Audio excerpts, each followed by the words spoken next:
예, 안녕하십니까. 야, 2016년도를 맞이해가지고 27회 공인중개사를 맞이하셔가지고 민법 공부를 하시게 됐는데, 처음에 마음에 결심을 하신 대로 올해 딱 끝내신다 생각을 하고, 한 번만에 딱 끝낸다 생각을 하고 공부를 제대로 한다, 그렇게 생각을 하십시오. 일단 첫 시간에는 잠깐 다른 이야기를 좀 하면은, 일단 공인중개사 시험에 일단은 학개론, 부동산 학개론 과목이 있고, 그 다음에 민법. 간혹 가다 보면 1차, 2차를 구별을 못 하시는 분들이 있던데, 하여튼 요게 1차 과목에 들어가는 거고, 그 다음에 2차 과목에 일단은 2차 과목에서는 중개사법을 잘 하셔야 될 거고,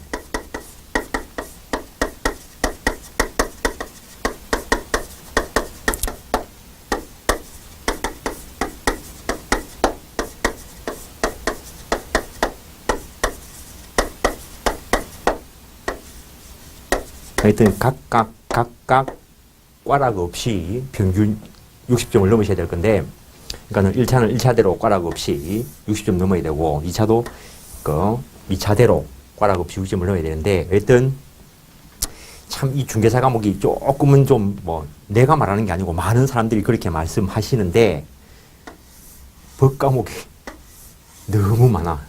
변호사 시험 치는 것도 아니고.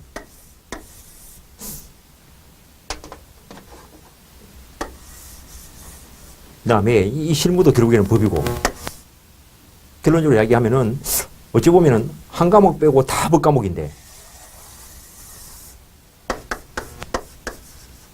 그래서 계획을 짜가지고 차근차근 제대로 하셔야 됩니다.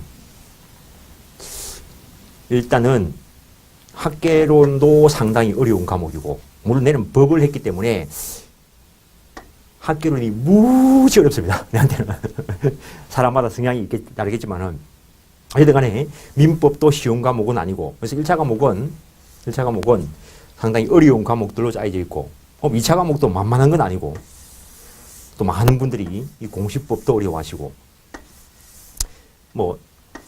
어쨌든 결론적으로 중개사법을 좀 쉬워하시는 것 같은데, 어쨌든 법 과목이라는 거죠. 법 과목은 공부를 정상적으로 좀 하면은 양이 줄여가면서 쉬워지는데, 무작정 외우기 시작하면은 정말 사람을 환장하게 만듭니다. 처음 공부하실 때 제대로 하신다라고 생각을 하시고, 일단 한 번만에 분명히 합격할 수 있습니다.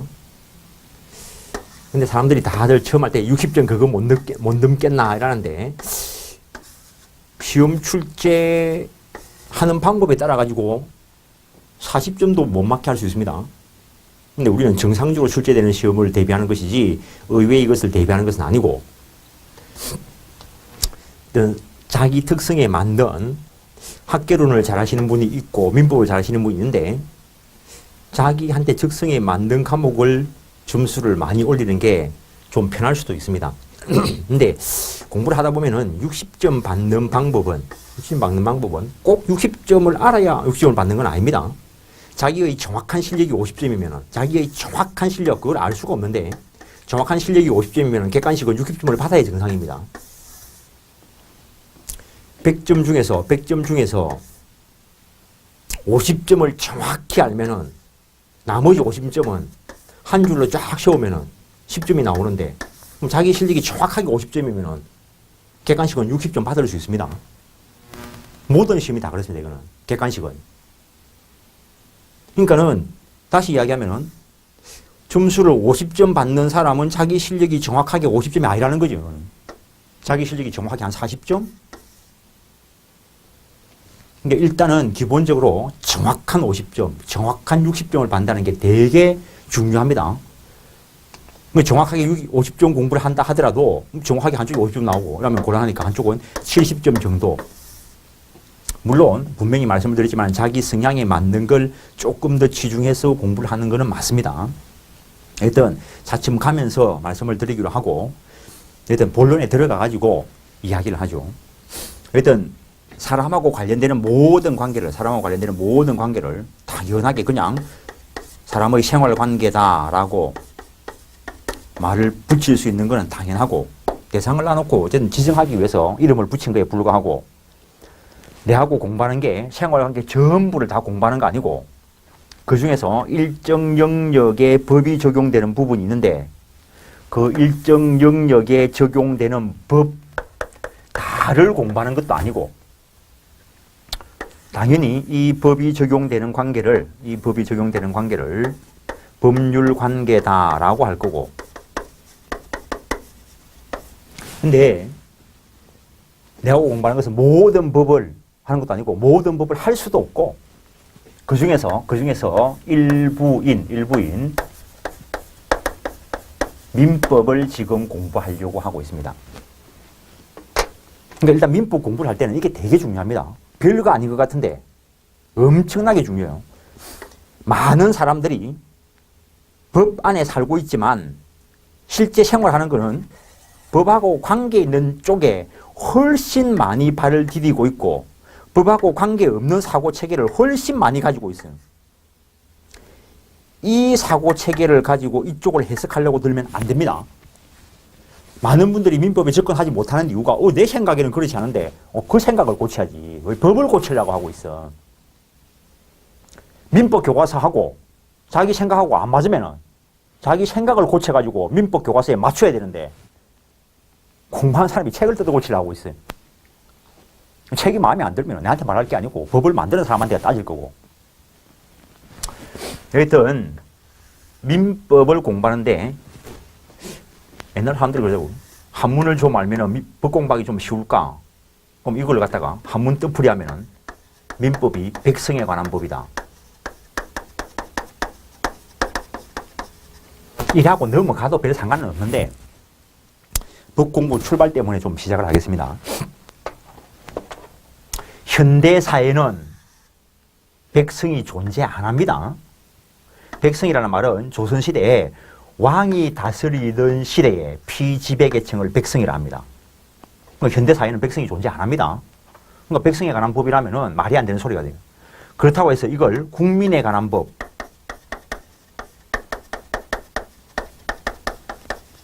이래 해도 틀렸어요. 대한민국 민법이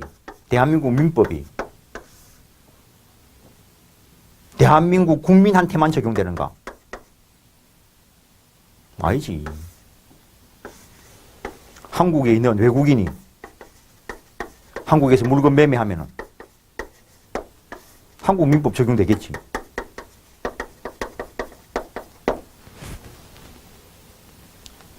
어쩔 수 없이 이름을 이래 붙여놓은 것이지 딱 들어맞는 부분은 아니라는 거죠. 맞는 말은 아니라는 거죠. 그래서 민법을 백성에 관한 법이다라고 이야기하면은 말도 안 되는 말이 되고 예컨대 뭐 있으면 이제 국회의원 선거할 건데 국회의원이 나와가지고 연설하면서 국민 여러분이라면은 때려 죽일 놈이지 뭐. 지가 왕이고 백성 여러분이라면은 백성 여러분이라면 때려 죽일 놈이지 뭐. 지가 왕도 아닌데. 국민 여러분이라는 말은 써도 되겠죠. 사고체계가 이상한 사람이지 백성 여러분이라면. 그 말이 아이가 구렁이 담 넘어가면 민법 공부 못합니다. 정확하게 분류를 하고 들어가야 됩니다.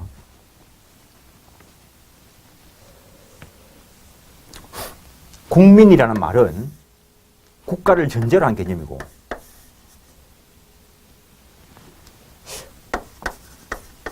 국가가 있어야 민법이 있는가? 민법 원리는 국가 이전에도 존재해야 되거든요. 그래서 민법이다라고 하는 것은 내가 그 말이지만 개인 간의 사적 법률 관계, 사적 권리 관계. 나중에 들어가면 다시 말씀드리겠지만 권리 관계, 법률 관계 똑같은 말이라는 거죠. 관계를 규율하는 법이다라고 이야기할 수 있다는 거죠. 그래서 민법이 개인 간의 사적 권리 관계를 규율하는 법이다. 사적 법률 관계를 규율하는 법이다. 이 중요한 시험에 안 나옵니다. 그런데 되게 중요한 것이 이야기를 해. 기출문제 해설 들으신 분 있으신지 모르겠는데 우리가 하나가 뭔가 이거 배우지도 않아. 일이 뭔가 이거 배우지도 않아. 초등학교 들어갈 때 이미 알고 있다는 전제하에 들어가면은 그냥 산수시험 들어가면은 그냥 이게 뭐냐고 물어. 근데 어쨌든 간에 배우든 안 배우든 이게 뭔 줄 알아야 결론적으로 답을 낼 거라고요. 그러니까 일이 뭔가 가르치지도 않고 그냥 이 문제를 낸다는 거죠. 그래서 문제에 나온 것만 봐가지고는 문제 못 푼다는 거지. 그 이전 단계 기본적인 걸 깔고 들어가야 하나씩 하나씩 쌓여간다는 거예요. 그래서 이렇게 개인 간의 관계를 규율하는 법을 사법이다라고 이야기하는데 민법은 사법의 일반법이라는 거죠. 그냥 사법의 일반법이라는 거죠.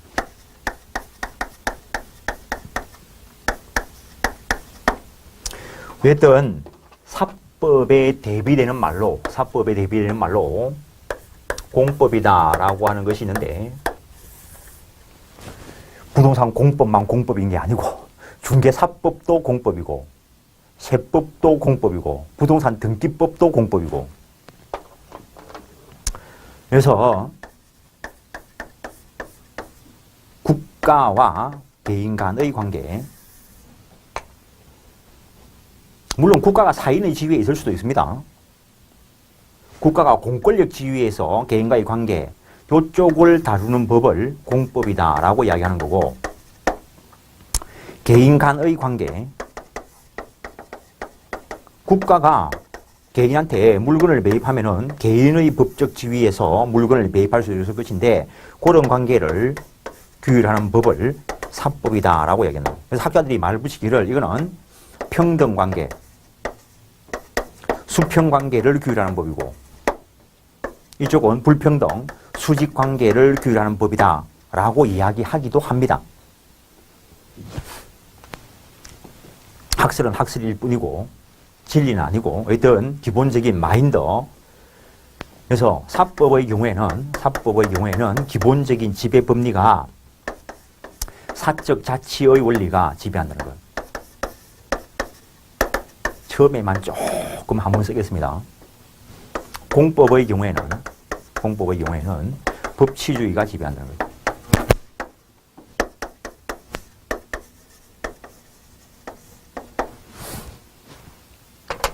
쉽게 이야기하면 사법적 영역에서는 개인, 네 마음대로 한번 해봐라 이 소리고 공법적인 영역에서는 법대로 해라 이 소리로. 그러면은 모든 걸 사적인 영역에서 네 마음대로 할 수 있느냐?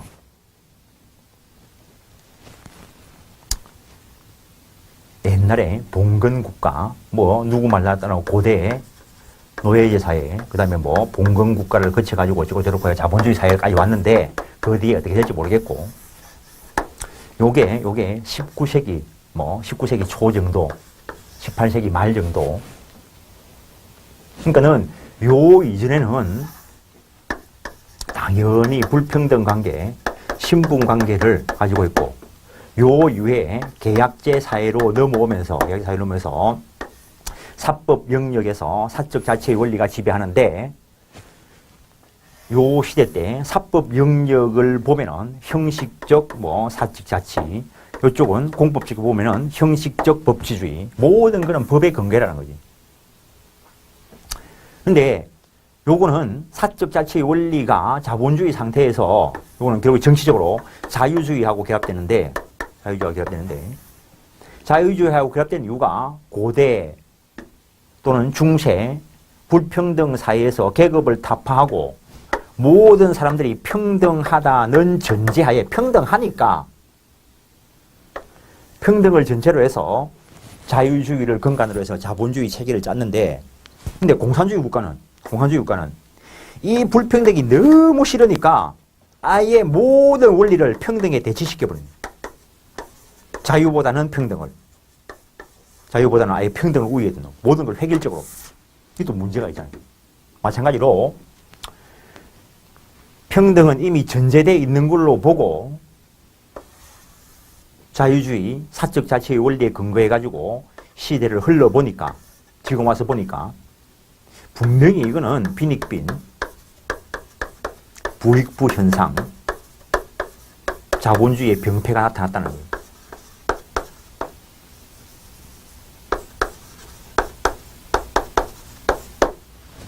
그래서 이쪽도 어느 정도 제한을 가하고 모든 걸 법대로 하다 보니까 히틀러가 옛날에 그 사법시험 세계사가 시험 과목에 들어갔을 때 히틀러는 어떻게 총통이 되었는가? 1번 쿠데타 2번 선거 맨 처음에 어떻게 히틀러가 정권을 장악했는가? 선거를 통했습니다. 선거를 통해서. 그러니까는 모든 걸 법대로 하다 보니까 그때 히틀러 시대 때 독일 국회를 거수기 이래 샀는데 히틀러가 전쟁을 일으킨 것도 국회 동의를 받아가 전쟁을 일으켰습니다. 모든 걸 법대로 한다고 해서 꼭 좋은 건 아니라는 거죠. 그래서 현대 사회에 와가지고는 정당한 법에 근거해라. 실질적 법치주의 쪽으로 흘러가고. 그래서 현대 사회에서는 사법적 영역에서 모든 걸 네 마음대로 할 수 있는 것은 아니고 일정한 제한이 가해집니다. 강행법규라든가 사회적 타당성이라든가 이런 것들에 의해서 제한을 가해지지만 공법과 비교해 볼 때는 개인이 스스로 결정할 영역이 많고 거기에 비해서 공법은 사법에 비해서는 개인이 결정할 영역이 좁다는 이야기입니다. 일단 기본적인 거는 개인적인 거 스스로 결정하는 게 원칙이라는 전제하에서 출발을 합니다. 그 다음에 모든 법의 기본법이 되는 것이고 이 기본법에 비해서 특별법이다라고 하는 것이 있는데 동일한 사안에서 일반법과 특별법이 충돌하면은 이건 중학교 사회책에 나옵니다. 특별법 우선의 원칙에 의해서 특별법이 우선 적용된다는 거. 예컨대 주택에 대해서 임대차 계약을 체결하면은 원래 민법의 적용을 받았는데 그러다 보니까 소위 경제적 약자인 임차인 보호에 미흡하니까 특별법인 주택임대차보호법을 만들어서 그래서 주택임대차의 경우에는 민법 임대차 규정이 직접 적용되는 것이 아니고 일단은 특별법이 먼저 우선 적용되고 특별법에 없는 규정들은 당연히 일반법이 보충적으로 적용될 것이고 시험에 나오지는 않지만 이라면 좀 그러고 중학교 사회체계는 일반법과 특별법이 충돌하면 특별법 우선 적용 원칙에 의해서 특별법이 우선 적용된다 이런 거 공부하겠지만 그래도 적어도 중개사 시험에서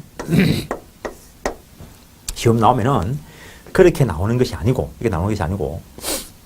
그게 한번 그런 영역이 출제된 적이 있는데 주택 임대차와 관련된 사항을 주고 적용되는 법을 물었을 때 민법적 그러니까 일반적인 임대차에 대해서 옳은 지문이 있지만 주택임대차할 때 주택임대차보호법과 관련된 이 규정 내용이 더 옳은 내용이 된다는 거예요. 하여튼 그런 유사한 문제가 이미 출제된 적이 있습니다. 심각하게 그런 안 됐기 때문에 근데 그래서 기본적인 법리를 터득을 하고 들어가 있는 거예요. 그 다음에 민법은 실체법이다라는 거. 실체법이다라는 것은 권리 의무의 발생 근거가 되는 법을 실체법이다라고 이야기합니다. A 소유의 부동산에 대해서 B가 아무리 지 마음에 들어봐야 마음에 든다라고 해봐야 어디 가서 광고를 내가지고 저 집이 마음에 든다라고 해봐야 자기가 안 될 거고 내가 너 건물 사고 싶다. 그래 너한테 팔겠다. 매매 계약이 체결되는 그 순간에 이 사람은 매수인의 지위를 가지게 될 것이고 이 사람은 매도인의 지위를 가지게 될 것이라는 거. 그러면은 요 매매 계약에 따라서 이 B는 A한테 재산권 이전 청구권이다 라고 하는 채권 계약인 매매 계약에 따른 채권적 권리가 발생할 것이고 채권적 권리다라는 말은 자기의 채무자한테나 주장할 수 있다는 것이지 세상 딴 사람한테 가가지고 A하고 매매 계약 체결했으니까 그 건물 내놔라 할 소리 못한다는 거. 역시 매도인은 이렇게 매매 계약 체결했으면 이 사람한테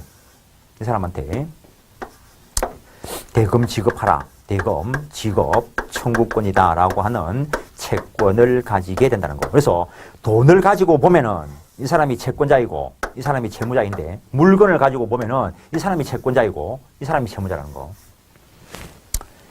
나중에 가보면 이런 계약을 쌍무계약이다 라고 이야기할 거라는 거. 그래서 채무가 양쪽에 발생하게 되는 걸 쌍무계약이다 라고 이야기할 것인데, 그래서 민법 교과서를 읽을 때 어느 걸 기준으로 하는가에 따라서 법적 지위가 달라져요. 잘못 읽으면은 반대로 읽는 수가 발생한다는 거. 민법 교과서를 쓸 때마다 이거는 물건 기준이다, 이거는 대금 기준이다, 이런 말 안 씁니다. 읽어가지고 그게 자기가 그건 줄 알아야 돼. 그래서 옛날에 이걸 다 풀어가 써줄까라고 생각을 했는데, 대학 교수들은 왜 풀어 쓰지 않을까? 대학 교수들이 풀어 쓰지 않는 이유는 당연한 거니까. 근데 엄밀하게 따지면은 누구나에게 당연한 게 아니고 법 공부한 사람한테나 당연한 것. 그 이유는 좀 이따가 말씀을 드릴 것이고. 근데 여튼 매매 계약이 체결되면은 이러한 권리가 발생한다는 것이지, 매매 계약 체결하고 돈 줬다고 해서 소유권 취득하는 게 아니라는 거. 그래서 권리 의무의 발생 근거가 되는 법을 실체법이다라고 하고, 민법이 정하고 있는 매매 관계가 발생하면은 누군가에게 권리, 누군가에게 의무가 발생하니까 민법은 실체법이다라고 이야기한다는 거. 근데 돈 줬는데 이 사람이 건물을 안 넘겨주면 어떡할 거냐는 거지. 그럼 달라 해봐야지. 달라 했는데 이런 매매 계약 체결한 그 사람이 언제나 예외 없이 제대로 이행해주면 문제가 없어요. 그럼 법이 필요 없지 뭐. 참 아이러니컬하게도 모든 사람이 법을 다 지키면 법 필요 없습니다. 다 법대로 되고 있는데 뭐. 법을 안 지키는 사람 때문에 법이 필요해.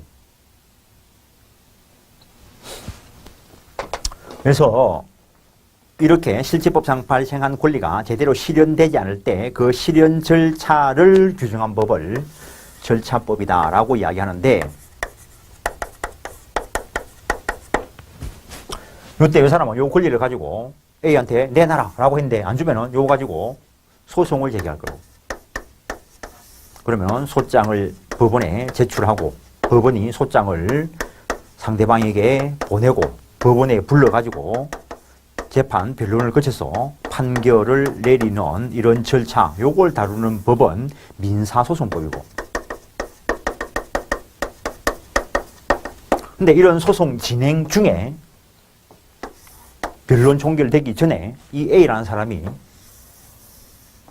다른 사람한테 팔고 돈 받고 등기 넘겨줘버리면 민법 원리상 나중에 들어가 보면 이 사람이 소유권을 취득해요. 그러면은 성소해봐야 A가 가진 게 있어야 달라지 뭐. 그래서 요걸 미연에 방지하기 위해서 요런 소송 들어가려고 하면 처분금지, 가처분이 필요할 거고, 요거는 민사집행법에서 규율을 하고,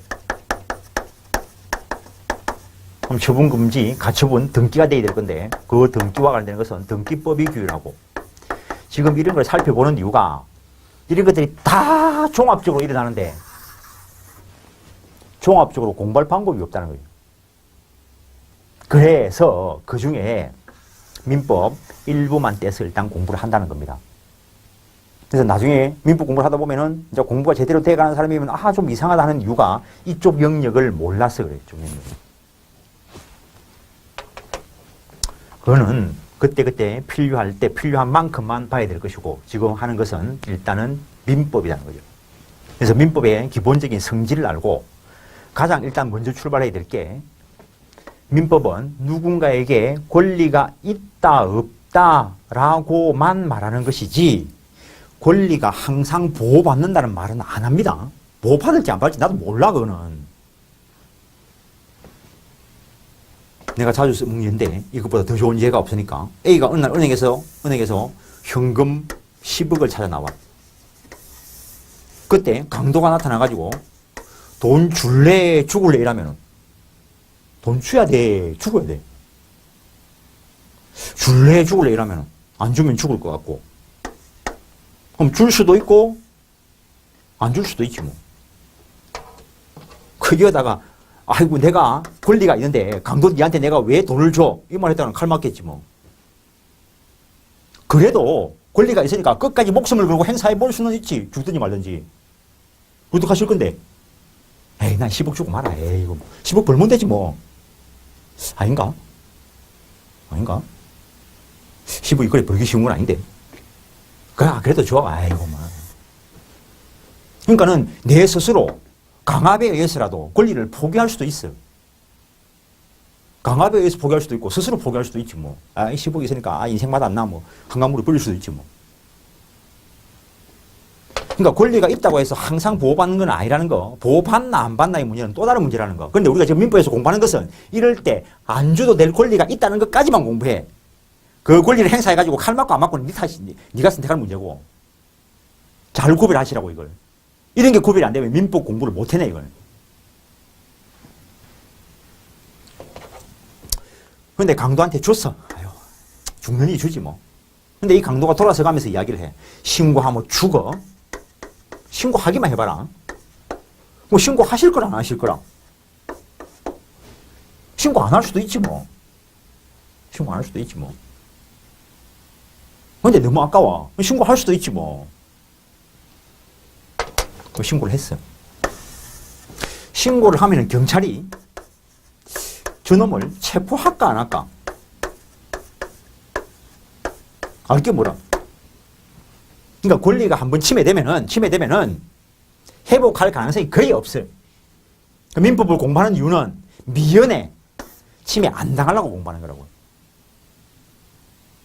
침해되고 나면은 이미 끝났어 뭐. 잡으면 어떡할 건데요? 체포했어. 돈 가지고 있어요. 바보 멍청이면 가지고 있겠지 뭐. 체포해봐야 이미 날아간 권리는 회복 못할 수도 있어요. 정확하게 새기시라고요.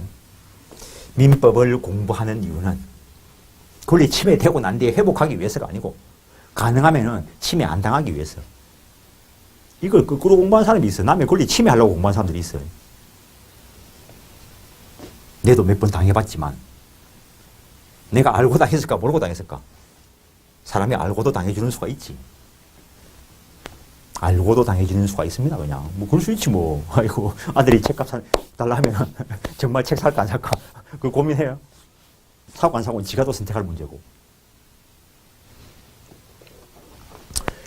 그래서 실체법을 공부한다는 거. 이럴 때 이런 권리가 있다. 한 개 더 이야기하면 옛날에 어느 학원에서 수업을 하고 있는데 어떤 어르신이 나와가지고 친구한테 돈을 빌려줬대. 그럼 달라 하시지요. 채무, 이행, 청구권 내놔라. 달라 하시지요. 그러니까 달라 해봤대. 안 준대. 그러면은 그 사람 재산을 찾아가지고 압류하시지요. 이렇게. 그놈 재산이 한 개도 없대. 내보고 어떡하라고 이걸. 자기가 이미 빌려주고 떼어놓고.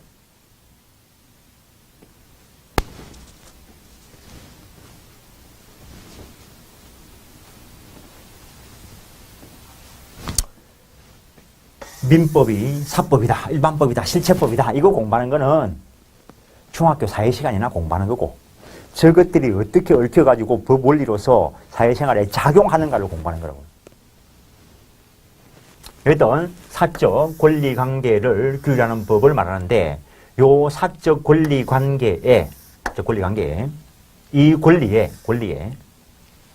채권도 있고 물권도 있다는 거예요. 물론 법전은 민법 총칙이 있고 원래 독일 애들은 채권법을 먼저 규정을 했어요. 그리고 물권법을 규율을 했어요. 근데 일본 애들이 이걸 들고 오면서 순서를 바꿨어요. 남의 거 그대로 뺏기기 쪽팔리는지 모르겠지만 일본 애들이 이걸 순서를 바꿔가지고 이렇게 규정을 했어요. 쪽팔리는 거 아닌가 모르겠는데 우리가 이걸 그대로 법전을 뺏겨왔어요. 몇 개만 빼고. 그래서 원리대로는 공부는 이렇게 하는 게 편해요. 왜냐하면 여기서 사적 자치를 공부해. 사적 자치를 공부해. 채권법에서는 계약 자유를 공부해. 물권법에 가서는 물권 법정주의를 공부해. 즉 이쪽은 나중에 가면은 이쪽은 대부분 이비규정이고 이쪽은 대부분 강행규정이라는 거예요. 그래서 법적 마인드가 이렇게 같이 움직여요. 근데 일본 애들이 이래 뺏겨놓고 이래 하니까 그냥 이래 들고 와가지고 지금 바꾸고 싶어도 원래대로 바꾸고 싶어도 민법은 조문 하나도 마음대로 손 못 대. 일반법이기 때문에 민법에서 조문을 잘못 바꾸면 법 체계가 전부 다 깨져요. 그래서 몇 년 전에 민법 개정 시한 만들어가지고 정말 그때는 개정될 것 같았는데 결국에는 통과가 안 돼가 못했어요. 그래서 법 원래 원리대로 설명을 할 거고 교과서 체계를 그렇게 잡아놨습니다. 어차피 시험은 순서대로 나오는 거 아니니까.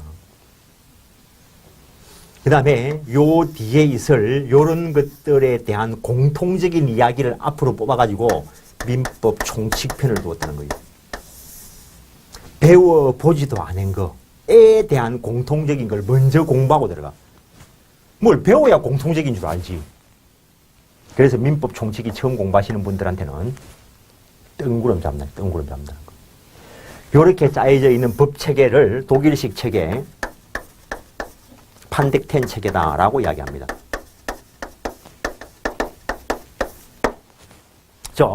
총칙과 각칙으로 짜여져 있는 법 체계를 판덱텐 체계다라고 이야기하는데 요거의 초극단적인 단점이 요건 내 이야기가 아닙니다. 전 세계 민법 학자들의 이야기입니다. 초극단적인 단점이 초심자한테 너무 어렵다는 거예요. 미치겠다는 거예요. 민법 어려운 거 맞습니다. 어려운 걸 어려운 건 줄 알아야 극복할 방법이 생깁니다. 그냥 대충 아무 학원에 갔더니 뭐 민법 별거 아니라 쉽다. 지한테나 쉬울란지 모르지. 지하 뭐 20년, 30년 공부했으니까. 20년, 30년도 공부 안 하고 민법 강의를 한다고 웃기는 새끼지 뭐. 아이고. 전 세계의 통설입니다, 이거. 그런데 무슨 중개사 학원 강사가 민법 쉽다고 뭐 잘 모르든지 뭐 잘못 먹었겠지 뭐. 그런데 그래 초심자한테 문제가 되는데 이 지구상의 90% 이상의 국가가 이 체계를 따르고 있고 대한민국도 이 체계를 따르고 있다. 이유가 뭔데 이유가? 어려우면 버리면 되지. 이 초극단적인 단점을 극복하고도 남을 장점이 있으니까. 체계를 제대로 파악해서 이해하면은 누구나 다 완성의 경지에 이른다는 거예요. 공부 잘못하면 헤어날 방법 없습니다. 민법은 차근차근 1 더하기 1, 2 더하기 1, 3 더하기 1, 4 이런 식으로 짜야겠지. 그게 말로 풀어놨을 뿐이라고. 근데 그 말로 풀어난 걸 이 얇은 책 가지고 뭘 다 하겠어 이걸. 그러니까 중개사가 뭐 민법 강의하면서 얇은 책 한 두 권 보고 강의하면은 지가 모르는데 뭘 강의를 하겠어. 지가 소경의 길을 인도하면은 낭떠러지에 떨어지겠지. 제대로 파악하면은 1년 공부한 사람이나 10년 공부한 사람이나 10년 공부한 사람이나 100년 공부한 사람이 똑같다는 거죠. 제대로 공부 안 하면은 100년 공부해봐야 별 볼 일 없고. 내 말이 아니라 했습니다. 전 세계 민법 대학자들의 공통적인 의견이라는 거죠. 지금 무슨 말을 했냐면은 배워보지도 않은 것들에 대한 공통적인 이야기를 앞에 뽑아놓은 거니까 민법 총칙 공부할 때 제발 알아먹는 말 없으라고요. 처음 공부하시는 분들이 민법 총칙 좀 알아듣겠다. 거짓말, 잘못, 착각, 오해니까 하지 말라고. 모르겠다 정상이라고. 어렵다가 정상이 아니고 모르겠다가 정상이라고. 어렵다는 거는 공부를 해봐야 어려운 줄 알지. 공부도 안 하는 사람이 뭘 어려워. 그냥 모르는 거지. 어느 선택을 똑바로 하시라고. 옛날에 뭐 수업에 학원 강의 가면 맨날 아줌마들 나와가지고 하는 말 어렵다. 어려워 죽겠다. 어렵기는 지랄로 어려워. 공부를 안 한 거지. 공부를 정상적으로 하면 민법보다 쉬운 게 없다는 거지. 내 사법시험을 치도 법무사 시험을 치도 다른 모든 시험을 치도 민법은 90점 넘게 나와. 100점도 나와. 다른 과목이 문제지. 그만큼 쉬워 이거. 공부를 정상적으로 하면. 정상적으로 주는 건데 정상적으로. 공부를 잘못하니까 어렵지. 이상하지. 내 말이 꼭 값더라도 가지고 있는 거 모든 거 다 내려놓으시고 올해 학교 가고 싶으면 그냥 오시라고. 민법은 투자한 것만큼 자기 사고 체계를 잡는 것만큼 효자 노릇해. 내가 그것 때문에 자격증도 많이 땄고. 요새 행정사 시험 뭐 해가지고 치는데 일주일만 하면 되더라고요. 민법이 되는데 뭐가 겁이 나? 왜든 또 채권법에 들어가 보면은 이 채권법 각칙 부분이 있고, 채권법 각칙이라면은 예컨대 뭐 매매라든가 임대차라든가 교환 등 15개 계약을 최근에 법이 개정돼 가지고 여행 계약이 들어가 가지고 15개 법전에 있는 전형 계약, 그리고 법정 채권 관계, 법률이 정한 채권 관계, 계약이 정한 채권 관계. 법이 정한 것이 뭐, 계약이 정한 거지 뭐. 지금은 그 정도만. 지금 이름 들어보는 자리. 민법 총칙 공부하는 자리는 특히 더더욱이나 오늘 첫날은 용어 들어보는 자리입니다. 용어를 이해하는 거 아니고, 공부 다 하고 오면은 이해되어 있는 것도 있고 이해 안 돼 있는 것도 있고, 그러면 공부 더 하고 오면 이해될 것도 있고, 또 안 돼 있으면 또 더 하고 오면 이해되어 있는 거 있고. 민법은 이런 식으로 돼 있는 게 아니고, 이런 식으로 돼 있는 게 아니고, 매매 교환 이랬다 이래 있는 게 아니고, 민법은 전체가 한 덩어리라는 거예요. 그래서 처음 공부하는 사람들한테 무지 어렵다는 거지. 이 고리가 안 보이니까. 민법이 이게 안 되면 전부 거짓말. 앞에 걸 전제로 해서 그 다음 게 논리적으로 짜여져 있기 때문에. 그리고 또 이런 것들에 대한 공통적인 이야기를 뽑아가지고 채권 총칙 파트를 두고 있는데, 요거는 우리 시험 범위에 안 들어간다는 거예요. 요 중에서 매매, 교환, 임대차, 요것들이 시험 범위에 들어가고, 요 임대차에 대한 특별법, 주택임대차보호법, 상가건물임대차보호법, 요게 일단 시험 범위에 들어가고, 물권법도 들어가 보면은, 물권 각칙에 대해서 규정을 두고, 요것들에 대한 공통적인 이야기를 또 뽑아서 물권법 총칙편을 두고 있다는 거예요. 그래서 개별적인 거에 대한 공통적인 거, 개별적인 거에 대한 공통적인 거, 개별적인 거에 대한 공통적인 거, 전부 이런 식으로 짜여져 있다는 거예요. 그래서 어느 하나를 딱 떼면 전부 거짓말이에요. 당연히 매매는 법률 행위 중에 하나니까 민법 총칙에 있는 모든 이론이 그대로 다 적용이 돼, 이거. 저당권 설정 행위도 법률 행위니까 민법 총칙에 있는 이론도 적용되고, 저당권 설정 행위, 저당권 설정 계약, 물권 계약이니까 계약에 관련되는 법리도 적용이 되고, 이걸 다 떼면은 다 거짓말. 어쨌든 간에 물권법 각칙 부분에서 이름만 들어보는 자리다 했습니다. 목적 물건을 그냥 가지고 있는 점유권, 마음대로 할 수 있는 소유권, 소유권의 힘을 제한하는 제한물권. 여기에 점유권, 소유권, 제한물권 이런 용어들도 중학교 사회책에 나옵니다. 이 제한물권 안에 소유권의 사용, 수익, 권능을 제한하는 용익물권으로서 지상권, 그리고 지역권, 그리고 전세권, 소유권의 교환 가치를 제한하는 담보 물권에 거기에 유치권, 그리고 질권, 그리고 저당권. 이 중에서 질권만 시험 범위에 안 들어가고 요 저당권에 대한 특별법이라 볼 수 있는 가등기 담보법, 소유권과 관련된 특별법, 구분 소유권, 그 다음에 실명법, 요것들이 특별법으로서 시험 범위에 들어간다는 거예요. 대충 이 특별법이 한 6문제 좀 나올 거고, 그 다음에 물권법이 24문제 많으면 이게 23개면 저게 7개고, 그러면은 민법 총칙 뭐 한 10개 정도, 계약법이 한 10개 정도.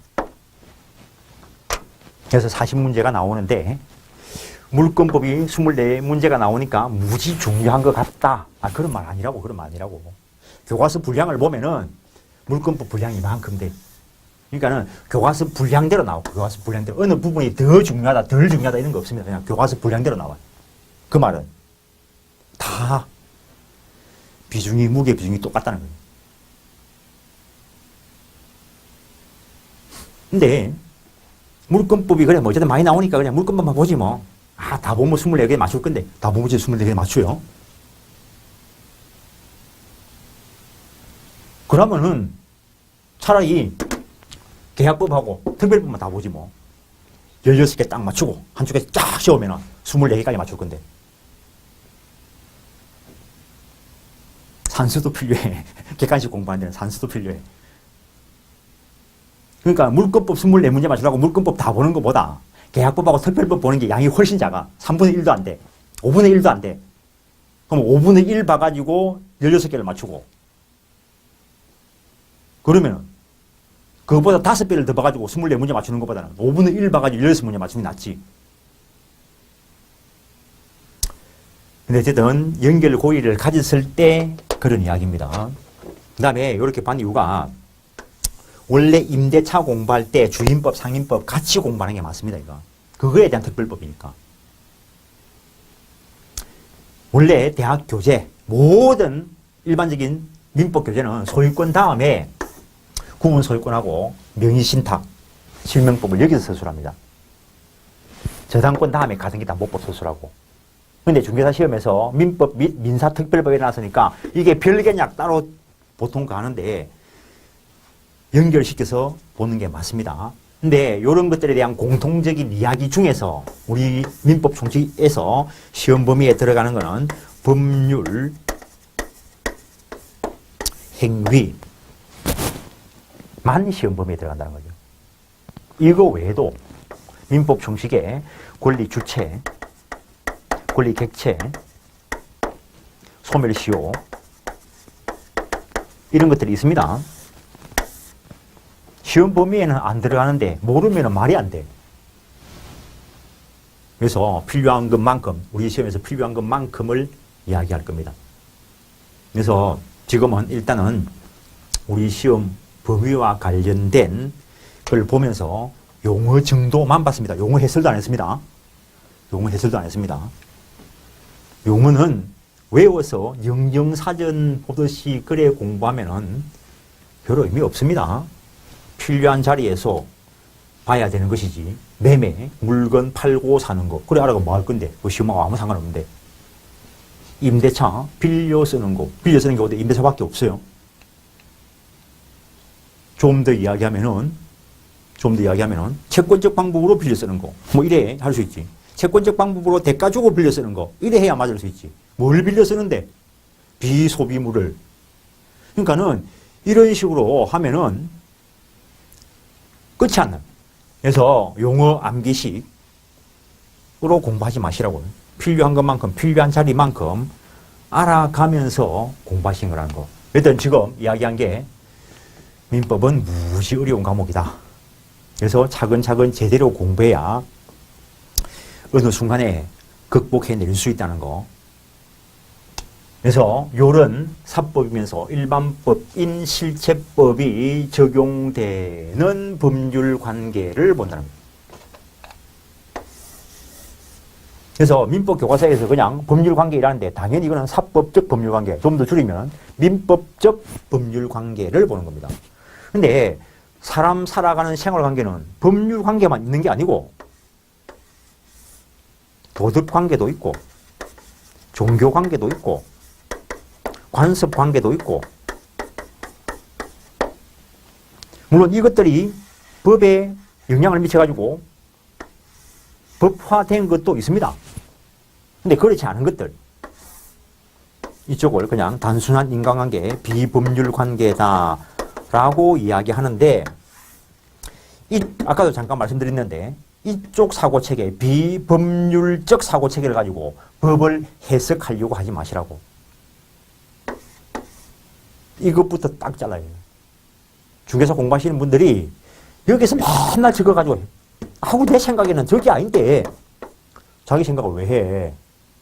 생각을 바꾸고 가지고 이쪽 사고체계를 가져야 돼요. 법률 관계에 관련되는 사고체계, 법적인 사고체계, 리갈 마인드, 그게 그냥 생기는 게 아니고 법을 가지고 계속 쌓아가야 뭐지? 눈싸래기? 하여튼 그냥 이슬에 옷 젖듯이, 우박에 옷 젖듯이 공부해봐야 별 볼 일 없고, 민법은 가랑비에 옷 젖듯이, 안개에 옷 젖듯이 그렇게 공부해야 되는 과목이라는 거. 근데 조금 전에 말씀드렸다시피 요 법률관계다라고 하는 거는 민법 실체법이 적용되는 법률관계니까 이거는 당연히 권리 의무 관계일 것이고, 현대사회가 권리 본위로 짜여져 있으니까 그냥 이걸 간단하게 권리관계다라고 이야기하게 된다는 거. 그래서 일단 출발이 권리가 뭐냐부터 출발해요. 하여튼 일단 여기까지 하고 잠깐 쉬었다가 계속하겠습니다.